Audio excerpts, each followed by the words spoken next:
전 세계가 다시 한번 놀랐습니다. 비료에서 추출한 힘으로 하늘을 나는 기체가 등장했기 때문입니다. 수십 년간 모든 기업과 국가가 실패했던 그 기술, 독성과 폭발 위험 때문에 아무도 건드리지 않던 초소형 동력원 개발. 모두가 불가능하다고 손가락질할 때 4명의 한국인이 MIT 지하 연구실에서 은밀히 움직였습니다. 수십억 빚을 지고 수십 번의 실패를 겪으며 모든 것을 걸었던 이들.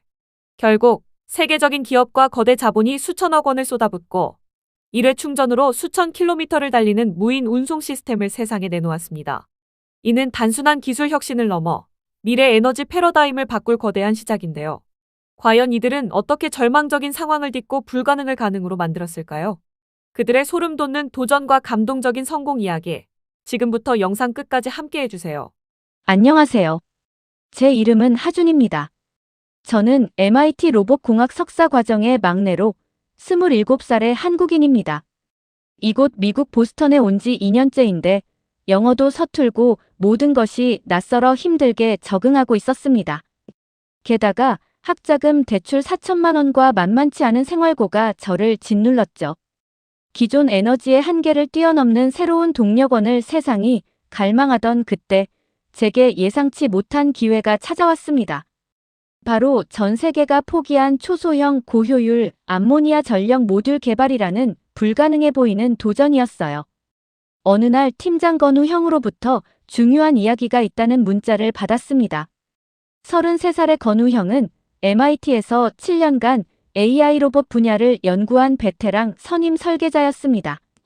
제가 그의 연구실로 향했을 때 그곳은 MIT 건물 지하 2층에 위치한 창문도 없이 형광등 불빛만 깜빡이는 가장 열악한 격리형 연구실 중 하나였습니다. 그곳에는 이미 선임 재료 공학자인 선우 형과 로봇 제어 소프트웨어 개발자인 민준 형도 함께 자리하고 있었습니다.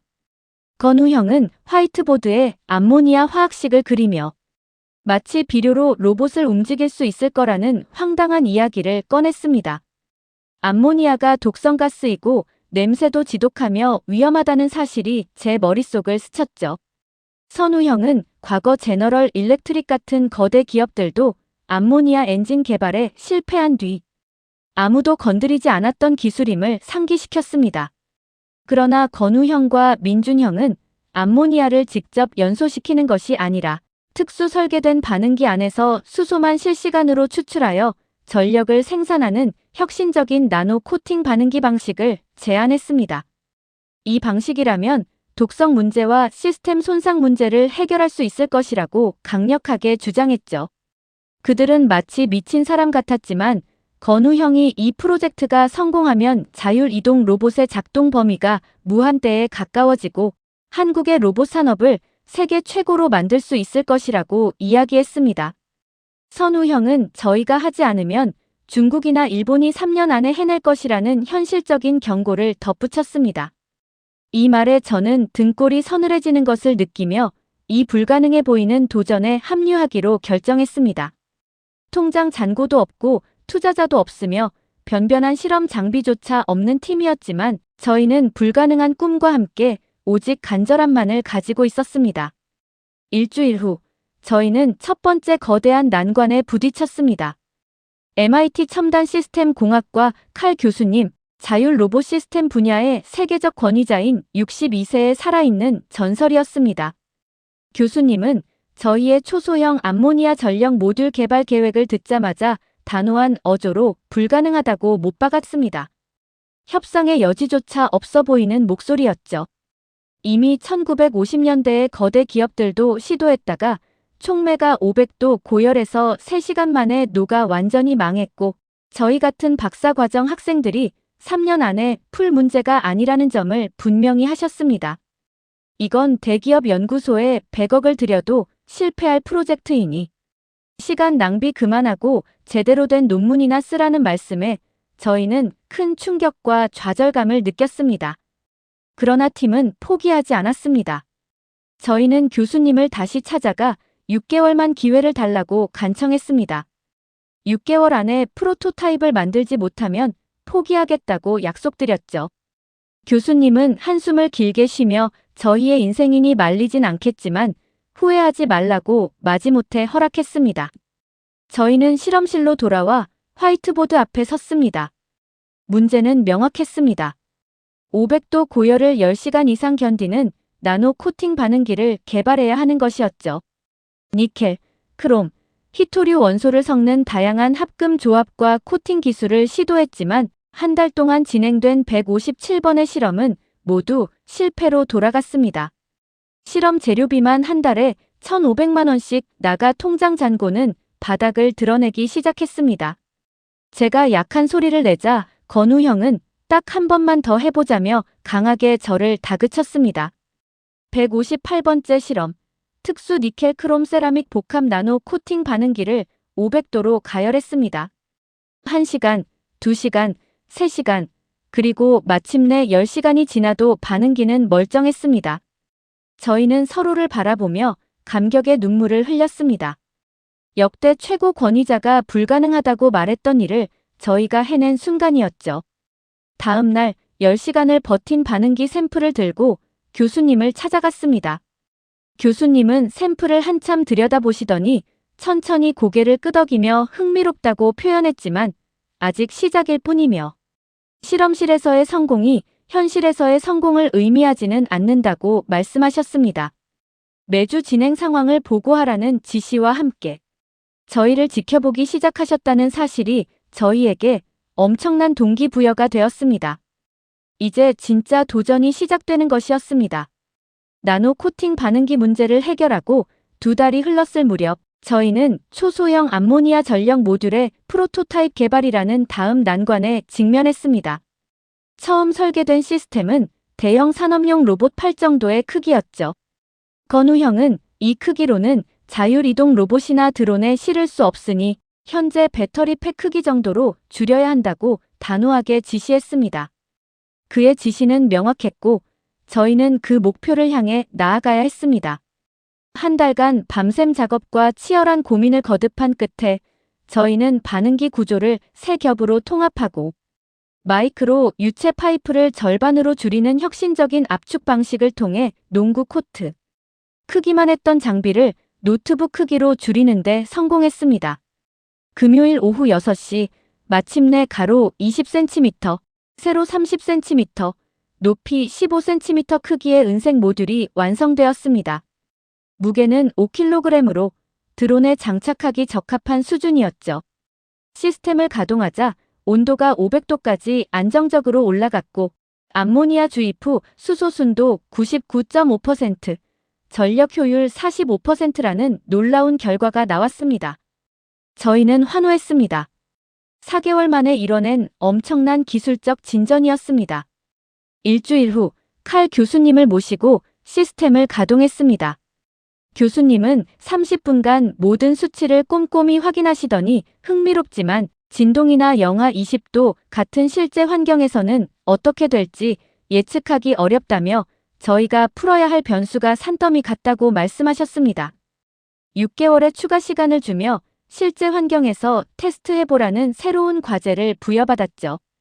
드론 환경 진동 테스트가 시작되자 레벨 5에서 연결부가 풀리고 레벨 7에서 미세 용접 부위가 갈라지는 등 수많은 실패를 겪었습니다. 한 달 후 마침내 레벨 10의 진동을 견뎌냈지만 극저온, 고습도, 고지대 등 끝없는 테스트가 저희를 기다리고 있었습니다. 이 모든 과정 속에서 저희는 또다시 자금난에 허덕였습니다. 통장에는 4,700만 원밖에 남아있지 않았고 이는 한 달치 운영비도 되지 않는 금액이었습니다.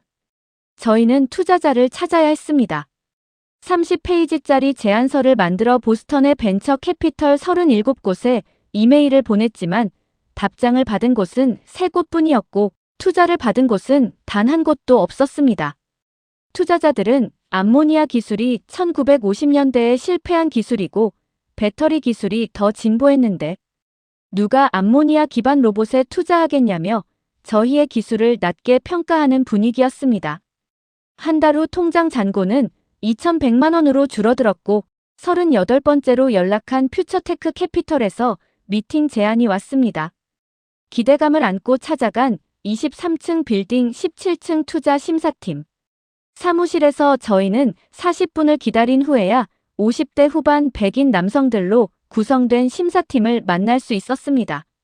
30분간의 발표 후 그들은 기존 경쟁사가 일본의 산업용 로봇 제조사와 독일의 첨단 센서 회사인데 언제 상용화되느냐는 질문을 던졌습니다.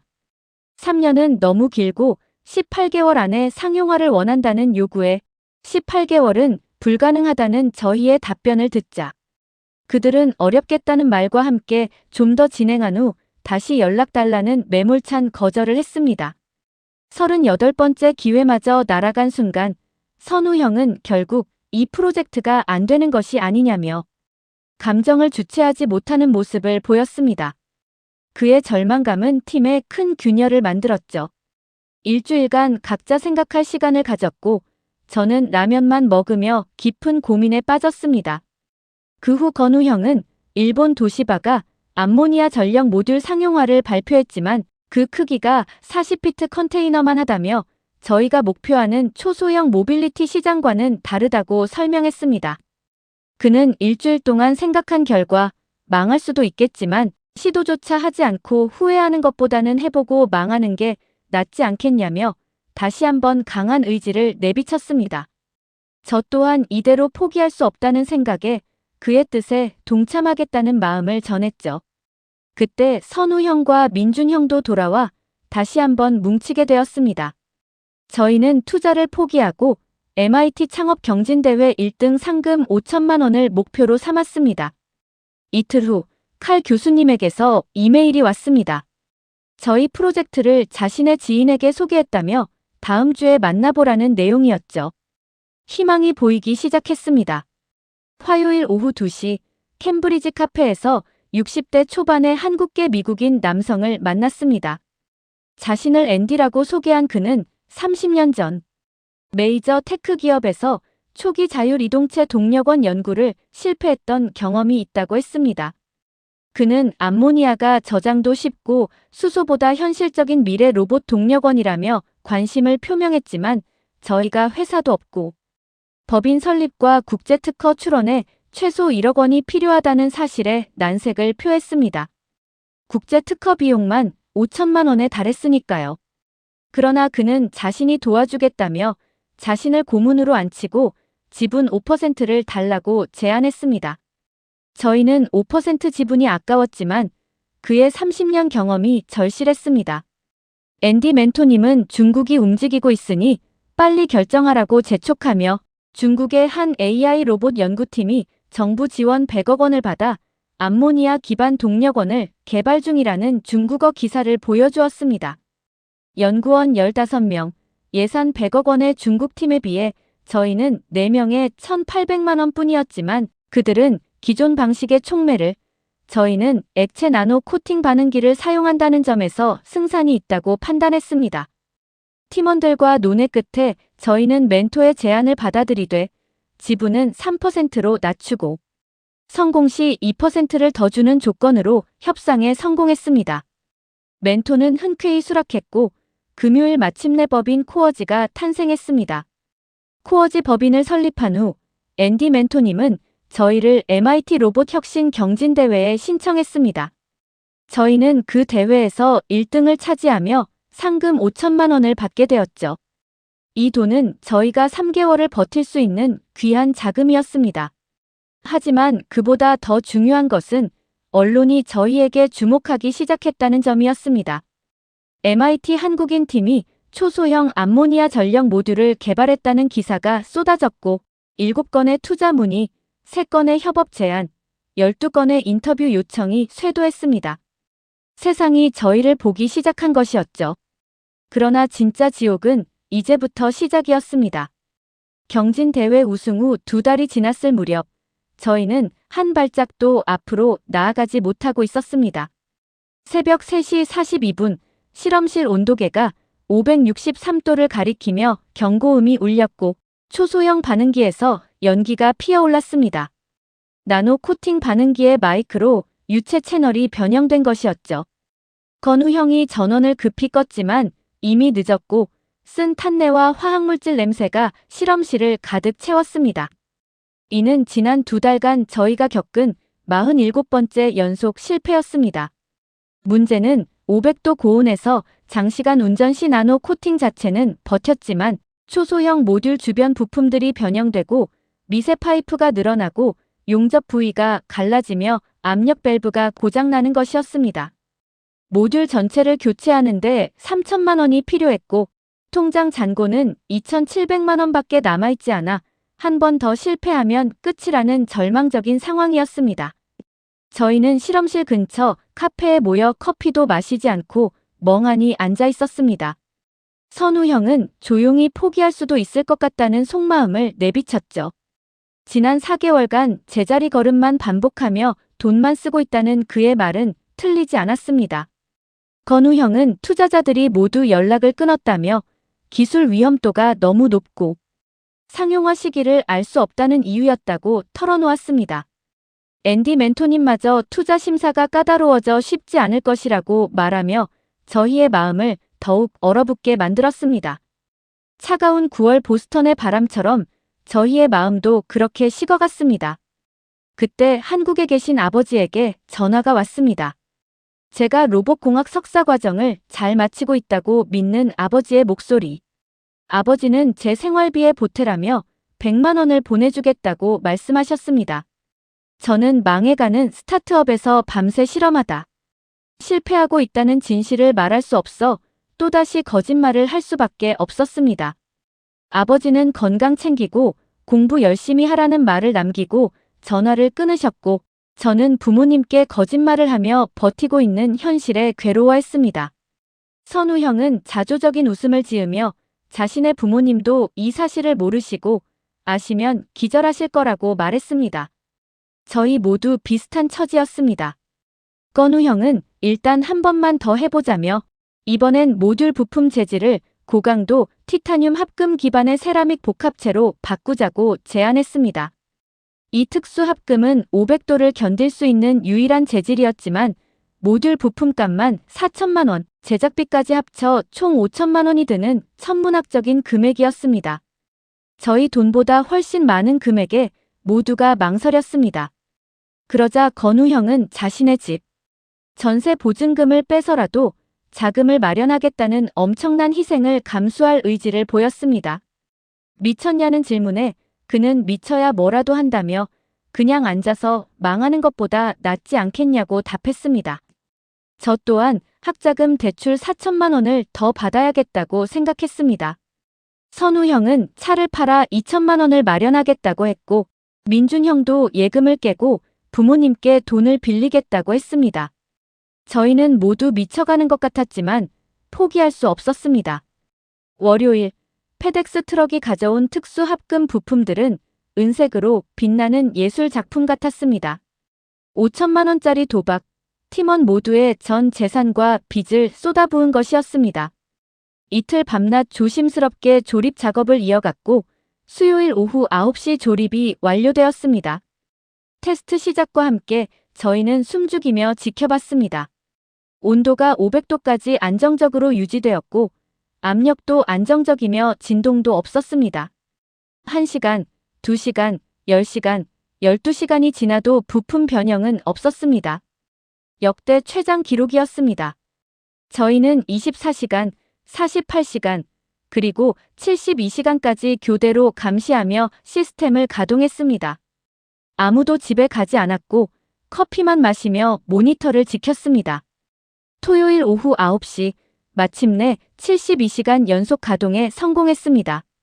시스템을 분해하여 부품을 하나하나 확인한 결과 변형, 균열, 손상, 늘어남 없이 완벽했습니다.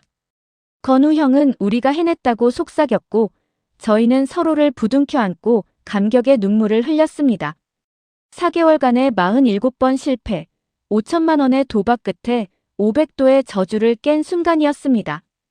다음 날 칼 교수님께 72시간 연속 가동에 성공했고 부품 손상도 전혀 없다는 소식을 전하자 교수님은 놀라움과 함께 저희 실험실을 방문해도 되겠냐는 의사를 표했습니다.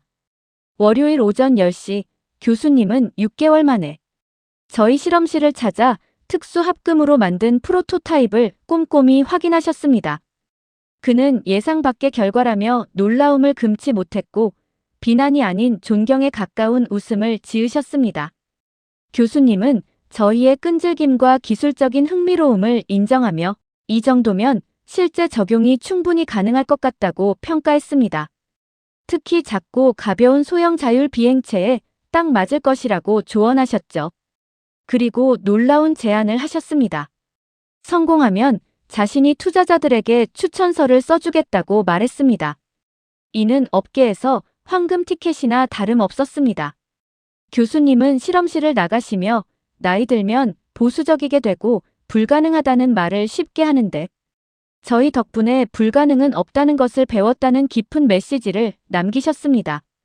저희는 그날 밤 새로운 계획을 세웠습니다. 3개월 안에 소형 자율 비행체 제작을 목표로 삼았고 건우 형이 늘 이야기하던 안 하면 영원히 모르잖아라는 말은 이제 저희의 익숙한 신념이 되었습니다. 칼 교수님의 격려와 함께 소형 자율 비행체 개발을 향한 새로운 계획을 세우던 중 앤디 멘토님으로부터 긴급 연락을 받았습니다. 그 나쁜 소식은 다름 아닌 중국의 한 AI 로봇 연구팀이 암모니아 기반 동력 모듈을 탑재한 배송 로봇 시연에 성공했다는 것이었습니다. 베이징 시내에서 15분간 안정적인 주행을 했다는 소식에 저희는 다시 얼어붙었습니다. 중국은 15명의 연구원과 100억 원의 정부 지원이라는 막대한 인력과 자금력을 바탕으로 저희보다 훨씬 빠른 속도로 움직이고 있었습니다. 그러나 저희는 포기하지 않았습니다. 건우 형은 3개월이 아닌 2개월 안에 저희 드론을 날려야 한다고, 중국의 로봇보다 더 멀리, 더 오래 날려야 한다고 단호하게 이야기했습니다. 불가능한 일이라는 저희의 우려에도 그는 저희가 이곳에 있는 이유가 바로 불가능을 가능하게 만드는 것이라고 강조했죠. 다시 한번 미친 짓에 돌입하는 순간이었습니다. 저희의 통장 잔고는 47만 원에 불과했고 건우 형의 집 전세금은 이미 사라졌으며 저는 학자금 대출 8천만 원을 안고 있었습니다. 하지만 저희에게는 지기 싫은 마음이라는 강한 동기가 있었습니다. 수요일 오전 10시 저희는 보스턴 외곽의 작은 하이테크 로봇 제작사 스카이텍 로보틱스를 방문했습니다. 20년 경력의 40대 중반 엔지니어는 저희가 초소형 암모니아 전력 모듈을 드론에 싣겠다는 말에 고개를 갸웃했습니다. 그는 암모니아가 독성가스이며 누출되면 큰일 나고 특히 하늘에서 떨어지면 사람들이 흡입해 생명이 위험하다는 점을 경고했습니다. 보험도 들 수 없을 것이라는 말도 덧붙였죠. 완전 밀폐 구조와 안전장치를 달면 무게가 엄청 늘어나 드론 비행에 치명적이라는 설명도 이어졌습니다. 무게를 줄이기 위해 항공우주용 초경량 탄소섬유 복합체 같은 경량 소재를 사용해야 하는데 1kg당 50만 원으로 최소 5kg이 필요해 2,500만 원에 달하는 비용이 발생했습니다. 특수 탱크, 안전 밸브, 통합 제어 시스템까지 합하면 총 4,200만 원이 필요하다는 견적에 저희는 절망할 수밖에 없었습니다. 통장에 47만 원밖에 없는 저희에게는 그야말로 천문학적인 금액이었죠. 앤디 멘토님은 브릿지론이라는 단기 대출을 알아보라고 조언했습니다. 12월에 나올 MIT 연구비 3천만 원을 담보로 월 5%의 연체 이자를 감수하고 돈을 빌리는 방법이었습니다. 선택의 여지가 없었던 저희는 일주일 후 보스턴 지역의 사채업자에게서 2천만 원을 빌렸습니다. 12월 31일까지 갚지 못하면 이자가 2배가 된다는 협박 같은 경고를 들으며 계약서에 사인하는 저희의 손은 떨렸습니다. 빌린 돈 2천만 원과 MIT 경진 대회 상금, 칼 교수님께 받은 연구비 선지급금을 모두 털어 경량 소재 구매 드론, 프레임 제작, 특수 연료 탱크 설계, 통합 제어 시스템 구축에 4,200만 원을 사용했습니다. 통장 잔고는 6만 원이 되었고 저희는 하루 10달러씩 라면으로 끼니를 때우며 버텼습니다. 11월 한 달은 지옥 같았습니다. 드론 조립, 전력 모듈 장착, 무게 균형 맞추기, 비행 제어 프로그래밍 등 밤을 꼬박 새우는 날들이 많았습니다. 월요일 보스턴 외곽의 빈 들판에서 첫 테스트 비행을 시도했습니다. 드론은 10m까지 안정적으로 상승하는 듯 했지만 갑자기 왼쪽으로 기울며 심하게 흔들리더니 제어 불능 상태가 되어 땅에 떨어져 박살났습니다. 4,200만 원이 순식간에 고철 덩어리가 된 순간이었습니다. 아무도 말이 없었고 선우 형은 땅바닥에 주저앉아 모든 것이 끝났다고, 돈도 없고 드론도 부서졌으며 한 달 후엔 2천만 원 빚도 갚아야 한다며 절망하는 모습을 보였습니다. 차가운 11월 바람 속에 정말 끝인가 하는 생각이 스쳤습니다. 그날 밤 실험실에 모인 저희에게 건우 형은 자신의 차를 팔아 또 한 번 드론을 만들자는 충격적인 제안을 했습니다. 중고차를 팔면 2천만 원쯤 받아 드론을 하나 더 만들 수 있을 거라는 판단이었죠. 민준 형과 선우 형도 자신의 예금과 아파트 보증금을 담보로 돈을 마련하겠다고 했습니다. 모두가 미쳐가는 상황 속에서 실험실 문이 열리고 앤디 멘토님이 들어왔습니다. 드론 추락 소식을 들은 그는 괜찮다며 실패는 배움이고 무게 중심 문제라는 것을 알았으니 괜찮다고 저희를 위로했습니다.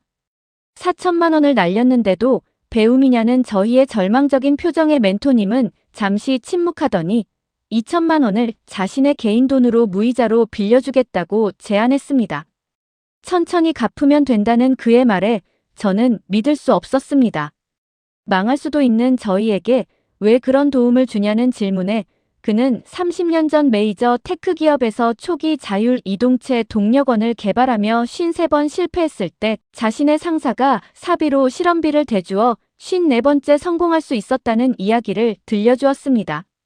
그 상사는 멘토님에게 자신이 준 것이 아니라 다음 세대에게 전달하는 것이라고 했다면서 언젠가 누군가를 도우라는 말을 남겼다고 했습니다. 멘토님은 저희에게서 30년 전 자신의 모습을 봤다며 돕고 싶다고 말씀했습니다. 그날 밤 저희는 감사함과 동시에 부끄러움에 눈물을 흘렸습니다. 저희만 힘들다고 생각했지만 다른 사람들도 모두 그렇게 살아왔다는 것을 깨달은 순간이었습니다. 12월이 왔고 멘토님의 돈으로 저희는 두 번째 드론을 만들었습니다. 이번에는 무게 중심을 정밀하게 계산하고 수백 번의 컴퓨터 시뮬레이션을 돌렸습니다. 월요일 같은 들판에서 두 번째 테스트 비행이 시작되었습니다. 이번에는 반드시 성공해야 한다고, 돈도 없고 시간도 없어 이것이 마지막 기회라고 저희는 간절히 바랐습니다. 드론은 1m, 2m, 3m, 20m까지 안정적으로 상승하며 흔들림이 없었습니다. 전진, 회전, 상승 명령에 완벽하게 반응했고 45분간 안정적으로 비행했습니다. 연료는 아직 70%나 남아 있었습니다. 건우 형이 천천히 드론을 착륙시켰고 드론은 부드럽게 땅에 닿았습니다. 성공이었습니다. 저희는 환호했고 서로를 껴안고 뛰어다녔습니다. 45분 비행, 연료 효율 70%, 무게 5kg. 모든 목표를 달성한 것이었습니다. 그날 밤 저희는 싸구려 맥주였지만 샴페인처럼 느껴지는 술을 마시며 감격했습니다. 이제 저희의 다음 목표는 뉴욕 맨해튼 상공에서 드론을 날려 세상에 저희가 해냈음을 보여주는 것이었습니다. 뉴욕 맨해튼 상공에서 드론을 날리겠다는 미친 계획을 세운 뒤 저희는 아마존 시애틀 본사 33층에 긴장한 얼굴로 앉아 있었습니다. 아마존 자율이동 로봇 플랫폼 검증팀의 5명의 엔지니어들이 저희를 기다리고 있었고 그 중에는 한국계 리나 심사관도 포함되어 있었습니다. 리나 심사관은 48시간 동안 저희 기술을 검증할 것이며 그들의 시설에서 그들의 기준으로 하나라도 실패하면 탈락이라는 냉정한 설명을 했습니다. 첫 번째는 안전성 테스트였습니다. 드론은 하나하나 분해되어 암모니아 탱크의 밀폐도, 압력, 누출 센서 등이 3시간 동안 꼼꼼하게 검증되었습니다. 생각보다 체계적인 검증에 저희는 내심 놀랐죠. 오후 2시 테스트 시설로 이동하여 최대 속도로 드론을 날렸고 엔지니어들은 센서를 들이대 암모니아 누출 0.3ppm로 허용 기준 이하였고 진동 변형 없음, 효율 45% 등 명시된 수치와 일치함을 확인했습니다. 이어서 극한 테스트가 시작되었습니다. 영하 20도에서 작동시켜보겠다는 말에 저희는 당황했습니다. 준비하지 못한 부분이었습니다. 저녁 6시 극저온 챔버에서 영하 20도가 되자 드론은 작동하지 않았습니다. 암모니아가 얼어 연료 라인이 막힌 것이었죠. 아마존 엔지니어들의 도움을 받아 그 자리에서 전력 모듈 내 가열 장치를 달아 수정 작업을 했습니다. 3시간 후 다시 테스트하자 작동은 했지만 효율이 5% 떨어졌습니다. 안전과 효율 중 선택해야 하는 상황에서 저희는 잠시 고민에 빠졌습니다. 밤 11시 진동 테스트 레벨 13에서 모듈 고정 볼트 하나가 풀려 또다시 수정해야 했습니다. 자정을 넘어 새벽 2시 레벨 15까지 견뎌낸 드론은 심하게 떨렸지만 결국 통과했습니다. 48시간 안에 2번이나 즉석에서 수정했지만 모두 통과한 것에 그들은 놀라워하는 분위기였습니다. 하지만 심사관은 아직 기뻐하기 이르다며 다음날 내구성 테스트를 예고했습니다. 3시간만 자고 저희는 다시 시설로 향했습니다. 화요일 오전 9시 12시간 연속 가동 테스트가 시작되었습니다. 드론은 1시간, 3시간, 5시간, 그리고 마지막 12시간까지 멀쩡하게 비행했습니다. 오후 9시 정각, 착륙에 성공하자 박수가 터져 나왔습니다. 48시간의 극한 시험이 끝난 것이었습니다. 한국계 리나 심사관은 저희를 부르더니 솔직히 처음에는 한국인 학생들이 만든 로봇 시제품에 대해 회의적이었고 현실에선 안 될 것이라고 생각했다고 솔직한 심경을 털어놓았습니다. 하지만 자신이 틀렸음을 인정하며 예상 밖으로 기술이 탄탄하고 특히 48시간 동안 즉석에서 수정하는 대응력이 인상적이었다고 칭찬했습니다. 긍정적인 평가 보고서를 작성할 것이며 투자 결정은 상부에서 판단할 것이라고 말했습니다. 또한 저희 기술을 노리는 곳이 많을 것이니 특허 보호에 신경 쓰라는 조언도 잊지 않았습니다. 보스턴에 도착하자 앤디 멘토님이 기다리고 있었습니다. 저희의 아마존 테스트 통과 소식에 이어 글로벌 에너지 솔루션 펀드에서 직접 만나고 싶다는 소식을 전했습니다. 아마존에 이어 사우디아라비아 자본의 거대 펀드까지, 하지만 저는 무언가 이상하다고 느꼈습니다. 왜 석유 자본이 암모니아 기술에 관심을 가질까 하는 의문이 들었죠. 그 의문은 2주 후 풀리게 되었습니다. 월요일 오후 3시 사우디아라비아 리야드, 기온 42도, 88층 펀드 본사 45층 회의실에는 50대 후반의 회색 수염에 날카로운 눈빛을 가진 자이드 투자 심사 총괄을 포함한 7명이 앉아 있었습니다.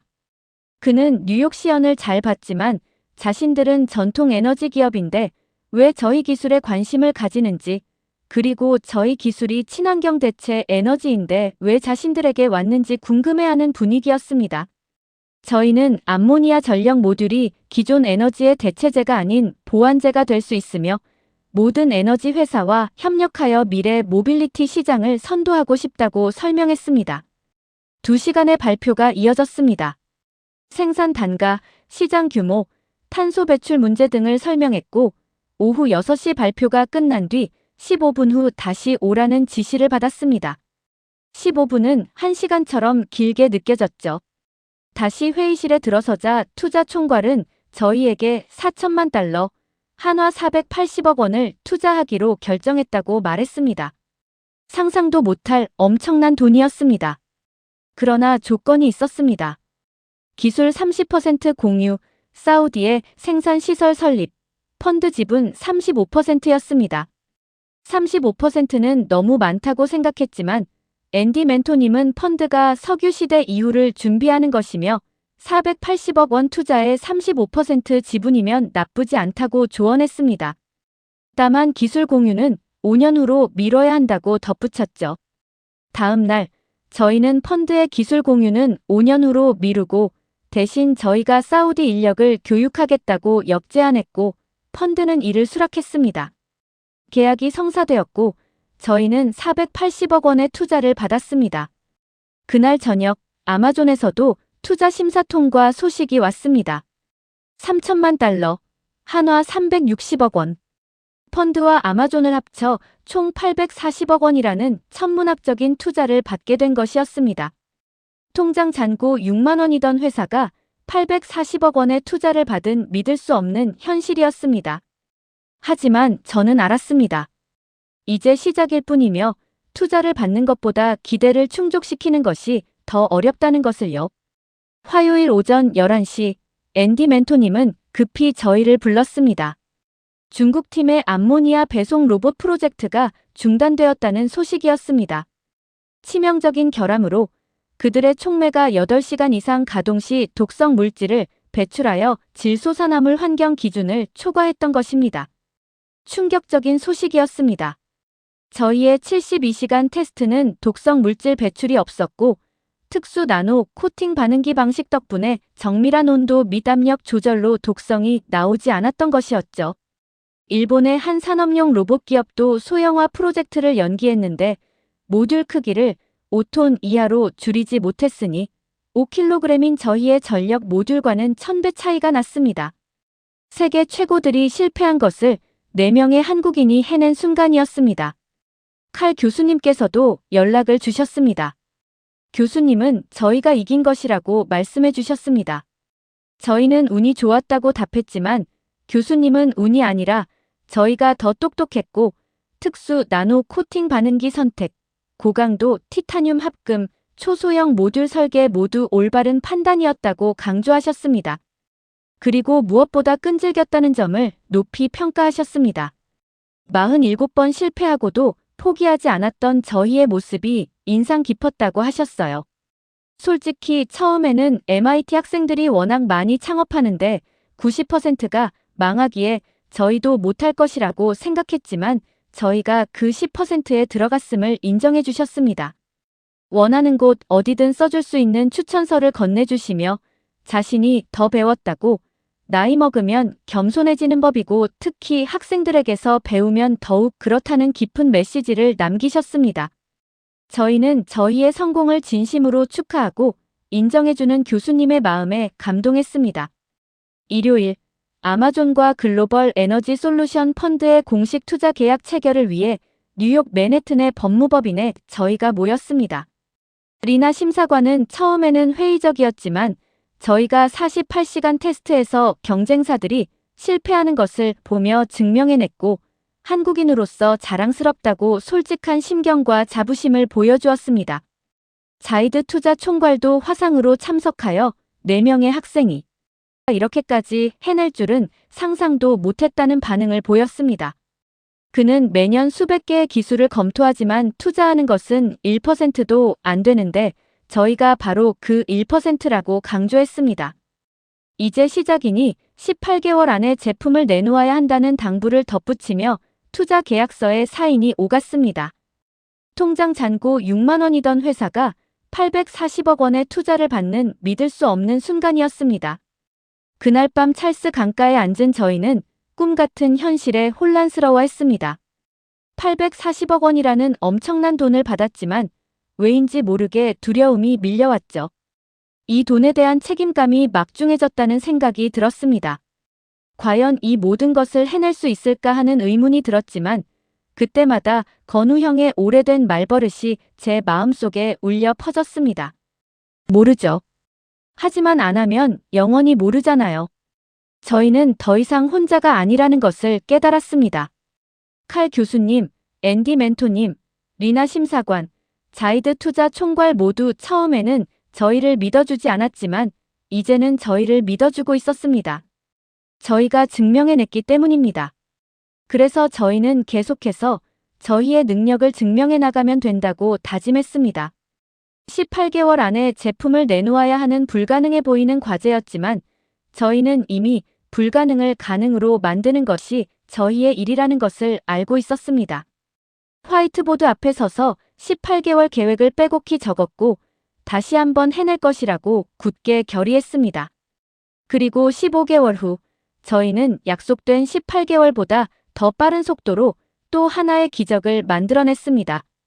목요일 뉴욕 자율 모빌리티 엑스포가 열리는 제이콥 제비츠 컨벤션 센터에서 커튼이 천천히 거치자 세련된 검은색 자율 배송 트럭 한 대가 나타났습니다. 측면에는 코어지 로고가 선명했고 그것은 세계 최초의 초소형 암모니아 전력 모듈 기반 자율 배송 시스템이었습니다. 관중석에서는 뜨거운 박수가 터져 나왔습니다. 건우 형은 한 번 충전으로 1200km를 주행하고 충전 시간은 단 3분이며 탄소 배출은 제로인 미래를 저희가 만들었다고 설명했습니다. 그의 설명에 박수와 카메라 플래시가 쏟아지는 가운데 저는 객석 뒤편에서 리나 심사관과 칼 교수와 함께 그 감격스러운 모습을 지켜봤습니다. 리나 심사관은 저희의 성과가 예상보다 빨랐다고 18개월이 아닌 15개월 만에 나왔다며 놀라움을 표현했습니다. 계획보다 빠르게 결과를 내는 것은 처음 본다며 저희의 팀워크, 준비성, 실행력, 그리고 문제 해결 능력이 모두 탁월하다고 평가했습니다. 시연이 끝나고 무대에 오른 심사관은 처음에는 학생들이라 걱정했지만 저희를 통해 경험보다 중요한 간절함과 포기하지 않는 마음을 배웠다고 고백했습니다. 자신도 30년 전에는 열정 가득한 젊은이였지만 어디선가 잃어버렸던 그 마음을 코어지 팀을 보며 다시 떠올렸다고 하며 깊은 울림을 전했습니다. 칼 교수도 무대에 올라 3년 전 지하 연구실에서 시작한 팀이 여기까지 온 것이 참 대단하다고 했습니다. 그는 나이 들면 보수적이 되어 불가능하다는 말을 너무 쉽게 하는데 저희 학생들이 불가능은 증명되기 전까지는 가능하다는 것을 보여주었다고 했습니다. 교수가 학생들에게서 배웠다는 것이 아이러니하지만 사실이라며 팀원들을 향한 존경심을 표했습니다. 다음 날 자이드 투자 총괄과의 화상회의에서 그는 뉴욕쇼를 잘 봤다며 18개월 약속을 15개월 만에 해낸 저희의 능력을 칭찬했습니다. 그의 엔지니어들도 저희에게 기술뿐만 아니라 일하는 방식, 문제 해결 방식까지 많은 것을 배웠다고 미소를 지었습니다. 그는 처음에는 암모니아가 기존 에너지원을 대체할까봐 걱정했지만 이제는 암모니아가 기존 에너지의 대체가 아니라 보완이자 진화임을 깨달았다며 글로벌 에너지 솔루션 펀드가 미래 지향적 에너지 기술 파트너로 변모하는 길을 코어지 팀이 열어줬다고 높이 평가했습니다. 저희는 서로에게 많은 것을 배우며 함께 성장했음을 다시 한번 확인할 수 있었습니다. 그날 저녁, 저희 4명은 3년 만에 MIT 지하 연구실로 다시 찾아갔습니다. 좁은 공간, 깜빡이는 형광등, 낡은 화이트보드, 모든 것이 그대로였습니다. 통장 잔고 47만 원, 월급 4개월 밀림, 47번 실패의 아픈 추억을 떠올리며 저희는 지난 날을 회상했습니다. 선우 형은 그때가 더 행복했던 것 같다고 말했습니다. 돈도 없고 미래도 불확실했지만 매일이 설레고 무언가를 만들어내고 있다는 느낌이 좋았다고 했습니다. 지금은 책임감이 무거워 설렘의 무게가 달라졌다는 그의 말은 모두의 공감을 샀습니다. 하지만 저희는 멈출 수 없었습니다. 건우 형은 화이트보드 앞에 서서 2025년 목표로 암모니아 기반 도심 항공 모빌리티 시스템이라는 또 다른 불가능해 보이는 꿈을 적기 시작했습니다.